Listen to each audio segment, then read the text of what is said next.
Առողջով շմարիտ աղքատությունը չի սահմանափակվում միայն փողի պակասով, բայց դա նույնպես դրսևորվում է, երբ թույլ ենք տալիս, որ մեր միտքը ծույլ լինի։ Անհրաժեշտության ամենավտանգավոր տեսակն է մտավոր աղքատությունը, որը մենք ինքներս ենք ստեղծում։ Մեր մտքերը ուտելով, որոնք թուլանում են և սովորում են մտածողության հստակությունը, հին հրեական իմաստությունը սովորեցնում է, որ միտքը կարող է ամրապնդվել որպես մկաններ այնքան ժամանակ, քանի դեռ այն իրականացվում է խղճի միջոցով։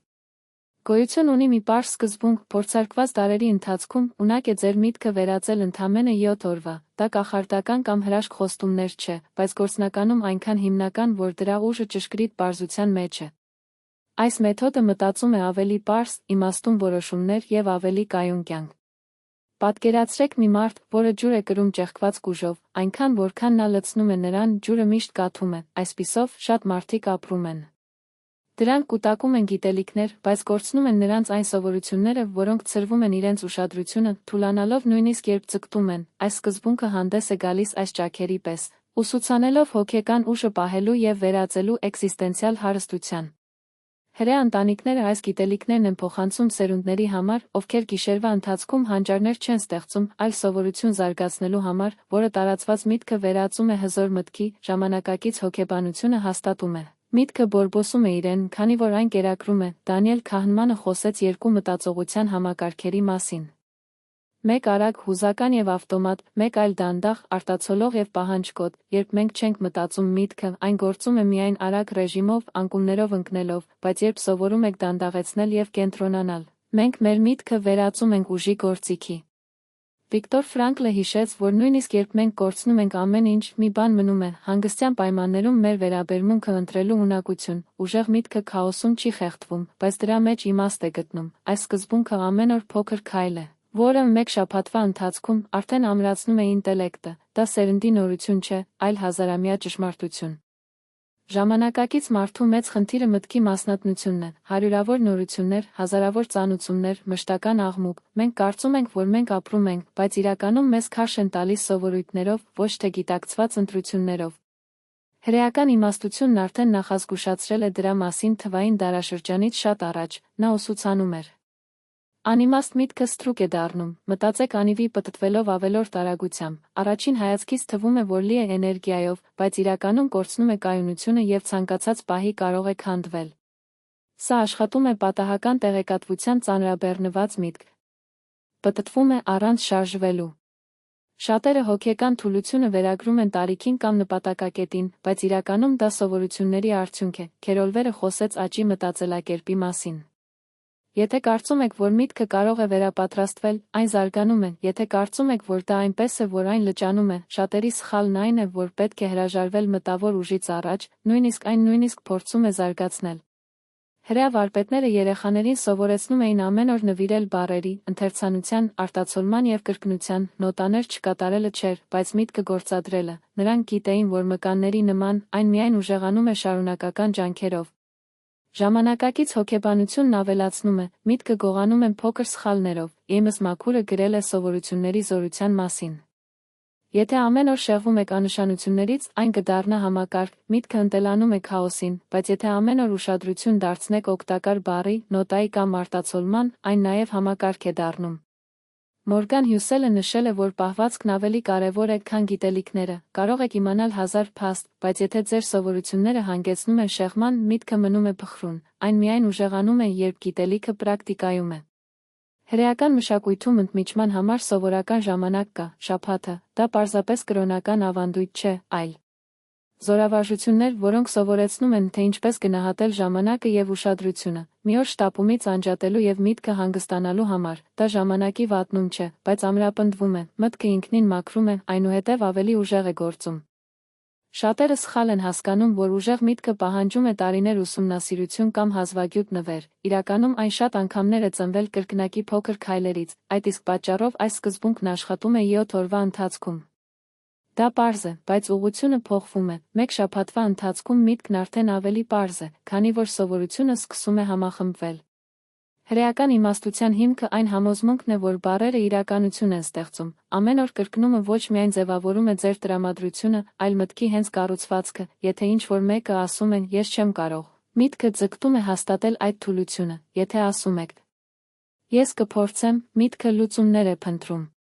Պատկերացրեք մի պարտեզ, որտեղ ամեն օր սերմ եք տնկում, որոշ մոլախոտեր, մի քանի պտուղներ, երկիրը ընդունում է ամեն ինչ, սա է միտքը։ Ներծծում եք ձեր կրկնող ցանկացած բառ, հարցն այն է, թե ինչ է ծիլը։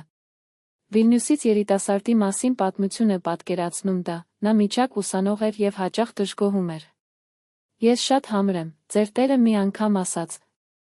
Ամեն անգամ, երբ ասում ես, որ դու գողանում ես քո ապագան, տղան փոխեց իր խոսքերը, նա կրկնեց. Ես սովորում եմ, մեծանում եմ, տարիներ անց նա դարձավ հազարավոր ռաբբի, նրա միտքը ճակատագրի նվեր չէր, բայց նրա սրտում տնկված բառերի արդյունքը։ Ժամանակակից հոգեբանությունը հաստատում է, Անջելա Դակվորթ խոսեց համառության մասին։ Նա չի գալիս տաղանդից, այլ ներքին երկխոսությունից, ով է հանգստանում ուժի խոսքերով, նույնիսկ դժվարություններով, ով է կրկնում պարտության խոսքերը ավելի վաղ հրաժարվում են։ Ծովային Ռեյվեքենդ խոսեց հմտությունների բարդ ազդեցության մասին, ամեն անգամ ճիշտ բառեր ընտրելիս դա փոքր ներդրում է կատարում, միտքը հանկարծ չի ամրապնդվում, բայց աստիճանաբար որպես հետաքրքրություն, որը կուտակվում է։ Ռայանյան տոնը հիշեց. Խոչընդոտը ճանապարհն է, երբ դժվարության եք բախվում, ձեր խոսքերը սահմանում են ձեր արձագանքը, կանգնելով, թե ինչպես վերջը թուլացնում է միտքը։ Դեմքը որպես դաս ամրացնում է այն։ Շատերը թերագնահատում են բառերի ուժը, մտածելով, որ դրանք աննշան մանրամասներ են, բայց դրանք գործիքներ են, որոնք կարող են վնասել կամ պաշտպանել, եթե դուք չեք վերահսկում դրանք, ձեր միտքը միշտ կլինի խոցելի։ Հրեական իմաստությունը սովորեցնում են, սկսեք խոսքից և կյանքը կփոխվի, հոգեկան ուժը չի կառուցվում վերացական, բայց բետոնով, ինչից ամեն օր կրկնում եք ինքներդ ձեզ, եթե 7 օր եք փոխարինում թուլության բառերը ուժի խոսքերով, դուք արդեն կտեսնեք արդյունքներ։ Մեկ այլ սխալ, որը թուլացնում է միտքը և գողանում ապագան, կայուն շտապողականության մեջ է, միտքը փխրուն չի դառնում միայն անգործության համար, այլև շտապի պատճառով առանց ընդմիջման, հրեական իմաստությունը սովորեցնում է, դադարը նույնքան կարևոր է, որքան գործողությունը շաբաթ, ոչ միայն ավանդույթ է, այլ մի պրակտիկա, որը սովորեցնում է ժամանակն ու ուշադրությունը գնահատել, մի օր դադարեցնել աշխատանքը և տեսնել կյանքը, թողնելով առաջադրանքների հորցանուտը և վերականգնել միտքը։ Այս պահին ուժ է առաջանում։ Քանի որ միտքը վերջապես հանգստանում է և պարզաբանում։ Ժամանակակից գիտությունը նույնն է ասում, Cal Newport գրել է խորը աշխատանքի մասին։ Ուժեղ միտք ունենալը բավարար չէ ավելին աշխատելու համար, դուք պետք է իմանաք, թե ինչպես պետք է լրացրեք աղմուկը։ Մտքը իսկապես կենտրոնանալու համար հարկավոր է ընդմիջումներ, որոնք մաքրում են այն, հին պատմությունը հստակ պատկերացնում է սա։ Առևտրը աշխատել է անխափան, վախենալով, որ ցանկացած ընդհատում կստիպի նրան կորցնել հնարավորությունները, գումարը հոսում էր, բայց նրա միտքը ավելի ու ավելի ցրվեց, մինչև մի օր նա մոռացավ վճռական գործարք և կորցրեց ավելի շատ, քան նա հաղթեց մեկ ամսվա ընթացքում, այդ ժամանակ նա հասկացավ։ Հանգստությունը ժամանակի վատնում չէ, բայց արդեն իսկ ձեռք է բերվել, նա սկսեց վերապահել մեկ օր առանց բանակցությունների, այդ ժամանակից ի վեր ձեր միտքը ավելի պարզ է դարձել և ձեր բիզնեսը ավելի կայուն։ Մորգան Հյուսելը արդեն գրել է, որ հարստությունը չի։ Դա հենց այն է, ինչ դուք վաստակում եք, բայց ձեր ունեցածը պահպանելու ունակությունը, և պահպանելը հնարավոր է միայն այն դեպքում, երբ միտքը հանգիստ է և ուշադիր, շատերը սխալվում են այնտեղ։ Նրանք հավատում են, որ ավելի արագ է գործում, այնքան ավելի է կուտակվում, բայց շտապում է ուշադրությունը և դրանով փողը, մի միտք, որը երբեք չի թուլանում, ինչպես ասաց Գրեգ Մակգևը, ամենաքիչը, բայց ավելի լավը է։ Սկզբունքը հազարամաբուժական իմաստություն է, որակի արժեքը, ոչ քանակը, գիտակցված աշխատանքի 1 ժամ արժե ավելի քան 10 ժամ քաոս, հետևաբար, ընդմիջումը շքեղություն չէ, այլ կանոնի մի մասը, որն ուժեղացնում է միտքը։ Եթե սովորեք ձեր մտածողությունը հանգստանալ, նույնիսկ 1 օրվա ընթացքում 1 շաբաթվա ընթացքում դուք կնկատեք ավելի շատ հստակություն։ 5-րդ ձախողումը, որը թուլացնում է միտքը և հեռացնում է բարգավաճումը, փոքր քայլերի ուժը թերագնահատելն է։ Շատերը ցանկանում են անհապաղ արդյունքներ, բայց հրեական իմաստությունը սովորեցնում է, աշխարհը կառուցված է աղյուսով։ Հին ռաբբին պատմեց մի մարդու առակ, որը տնկել էր գինեգործություն, բայց անհամբերությամբ դանդաղ աճով, գոտիները քաշեց արմատները ստուգելու համար և ավարտվեց առանց բերքի, սակայն մյուսը ամեն օր հոգացել էր երկրի մասին։ Տարիներ անց նրա գինու կերակրման սերունդները, այսպիսով, մտքով է։ Եթե օրական 1 էջ կարդաք, սովորեք նոր բառ, վերլուծեք սխալը, ձեր ինտելեկտը ուժեղացնում է ինքներդ, եթե հրաշք եք ակնկալում, դատարկ ձեռքեր ունեք։ Յեմսը հստակ խոսում է փոքր սովորությունների ուժի մասին։ Այսօր դրանք համարյա անտեսանելի սերմեր են։ Վաղը անտառ Չարլզ Դուիկը բացատրում է, որ յուրաքանչյուր սովորություն առաջացնում է գործողությունների շղթա, մի դրական ռեժիմը կարող է փոխակերպվել կյանքի ընթացքում, Angela Duckworth դա անվանում է խղճուկ, համառություն։ Տաղանդը միտքը չի ուժեղացնում։ Կատարում է կարգապահություն և համակարգայնություն, կարող եք սենյակում ամենապայծառ լինել, բայց եթե օրական գիտելիքների հացահատիկ եք ավելացնում, ժամանակի ընթացքում կգերազանցեք նրանց, ովքեր առաջ են մեկնել։ Հրեական ավանդույթը ամրապնդում է դա կապված Mesh-Neben School, իշարքի սկզբունքով, ոչ ոք ուսանողին չէր պահանջում միանգամից գերիշխել ամեն ինչ, բայց անընդհատ կրկնությունը երիտասարդին իմաստուն վերածեց, ժամանակակից աշխարհում logic-ը նույնն է։ Դուք կարող եք կորցնել օրը սոցիալական ցանցերում, առանց վարման վրա, կամ կարող եք փոքր-ինչ քայլ առնել ձեր միտքը ուժեղացնելու համար, դա այս քայլերն են, որոնք հարստություն են կառուցում։ Շատերը սխալներ են թույլ տալիս նույնիսկ այս գործընթացին պատկանելիս, մտածելով, որ գրքերի էջը տարբերություն չի առաջացնում, բայց հենց այս էջն է, որը կարող է թեթևացնել փոփոխությունների կայքը։ 6-րդ ծուղակը, որը թուլացնում է միտքը և դատարկեցնում է գրպանը առանց կարգապահության ապրել, մարդը կարող է ունենալ տաղանդ, նույնիսկ գիտելիքներ, բայց առանց կարգապահության ամեն ինչ փշրվում է։ Հրեա ընտանիքները դարեր շարունակ սովորեցնում էին մի պարզ կանոն. պատվիրեք դրսում, կարգադրեք ներսից, տան մեջ յուրաքանչյուր բան ունի իր տեղը։ Կյանքում յուրաքանչյուր գործողություն ունի իր ժամանակը, առանց դրա միտքը կորած է քաոսում, պատկերացրեք մի վաճառական, ով իր խանութն այժմ բացում է առավոտյան 7-ին, երբեմն ժամը 10-ին, երբեմն նույնիսկ այն չի երևում։ Ինչպես են հաճախորդները վստահելու նրան, ձեր բիզնեսը դատապարտված է ձախողման, բայց եթե նա միշտ դուռը միաժամանակ բացում է, մարդիկ գիտեն։ Այդ մարդը հուսալի է։ Նույնը վերաբերում է ձեր մտքին, եթե կարգապահությամբ չվերապատրաստվի, այն միշտ կլինի անկայուն, Newport, այս խորը գործը կանչում է, երբ կարող եք կենտրոնանալ առանց շեղումների, ձեր ինտելեկտը աճում է էքսպոզիցիոն, Greg McKeown-ը սովորեցնում է, որը ավելի քիչ, բայց ավելի լավը մանրուքը չէ, բայց պարզ ընտրություն, եթե չափազանց շատ նպատակներ եք դնում, ցրվում է, ընտրեք հիմնականները և ամեն օր դա արեք կարգապահությամբ, ապա ուժը ծնվում է, Բրայանյան տոնը ասում է, խոչընդոտը ճանապարհն է։ Կարգապահությունը խոչընդոտներ է վերածում քայլերի, դա այն քայլն է, երբ դուք հոգնած եք, երբ չեք ուզում, դա ձեզ ավելի ուժեղ է դարձնում, և դա այն կարգապահությունն է, որն առաջացնում է հարստություն, առանց դրա, մարդը միշտ ավելի շատ է ծախսում, քան վաստակում է, հետևաբար ուսումը, կարևոր երկխոսությունը, որոշումը, որը կարող է փոխել ամեն ինչ։ Հրեական իմաստությունը կարևորագույն մանրամասնություն է ավելացնում։ Կարգապահությունը պատիժ չէ, բայց հարգում է ինքներդ ձեզ, միգուցե ինքներդ վերահսկել է ի վիճակի է ղեկավարել ուրիշներին, ով անփույթ կամ ներսում երբեք ոչինչ չի կառուցի, բայց պատրանքներից ամենից շատ սխալ է կարգապահությունը որպես բանդ, փաստորեն, նա է, ով թողարկում է միտքը։ Վերացնում է քաոսը, թուլությունը, ավելորդ եղանակները և թողնում են միայն ուժի մեջ։ 7-րդ ձախողումը, որը միտքը փխրուն և կայուն աղքատություն է պահում, ապրում է առանց նպատակի, դուք կարող եք աշխատել լուսաբացին, բայց եթե չգիտեք, թե ինչու է սպառումը ձեզ ավելի արագ սպառում, քան սակավությունը, Վիկտոր Ֆրանկլը գրել է, որ մարդը աջակցում է գրեթե ամեն ինչ, եթե նա ունի ինչու, հրեական ավանդույթը դա է արձագանքում։ Իմաստը լամպն է, որը ուղեկցում է խավարը, պատկերացրեք 3 մասոն։ Երբ հարցրեք ձեր աշխատանքի մասին, մեկը պատասխան է տալիս. Ես քարեր եմ կրում իմ հացը հաղթելու համար, մեկը ասում է, ես պատ եմ կառուցում, երրորդ ժպիտները։ Էրգո տաճար, բոլորը նույնն են անում, բայց երրորդը քարերը ավելի թեթև է փոխանցում, քանի որ նրա սիրտը գիտի նպատակը։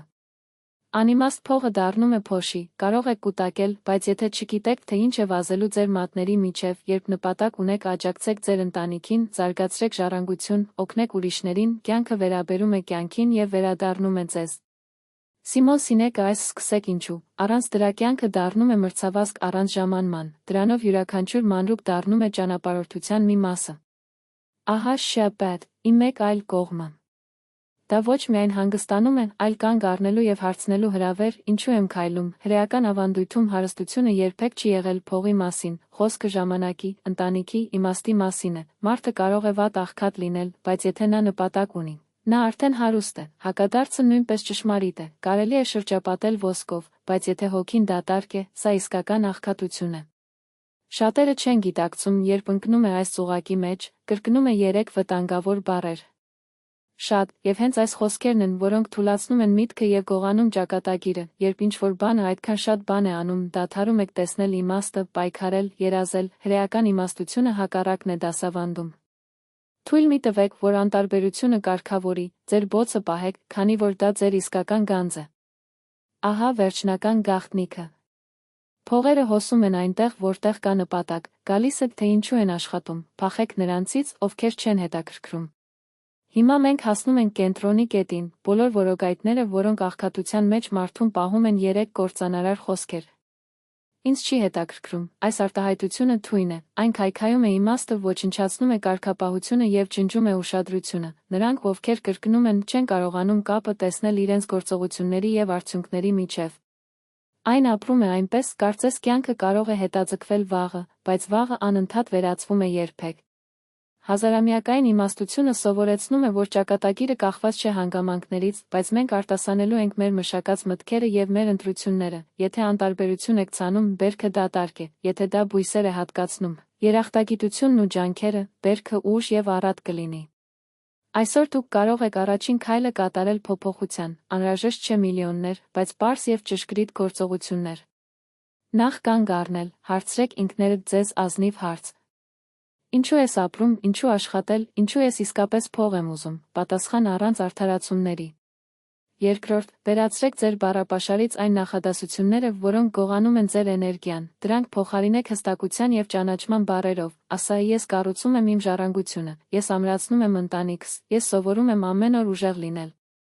Երրորդ, առնվազն 30 րոպե ամեն օր նվիրեք կարևոր առաջադրանքի բացարձակ ուշադրության կենտրոնում, առանց շեղումների, առանց շտապողականության, որ սա ծիսական է դառնում, այս կրկնվող փոքր ժեստերը կվերադառնան ձեր սեփական ճանապարհի վերահսկողությունը։ Սուրերը միշտ գիտեին։ Հարստությունը միայն այն է, ինչ դրամապանակում է, բայց ինչ է ապրում ձեր ներսում, եթե ինտերիերը դատարկ է, գրպանը նույնպես այսպես կմնա, բայց եթե նպատակը, երախտագիտությունն ու վճռականությունը ապրում են այնտեղ, փողը գտնում է ձեր ճանապարհը դեպի ձեզ։ Հիշեք, ձեր խոսքերը բանալիներ են, նրանք կարող են կողպել դռները կամ բացել դրանք, այլևս երբեք։ Ինձ չի հետաքրքրում, քանի որ դրանով զբաղվելով դուք ինքներդ եք գողանում ապագան։ Եվ ահա ամենահզոր ճշմարտությունը։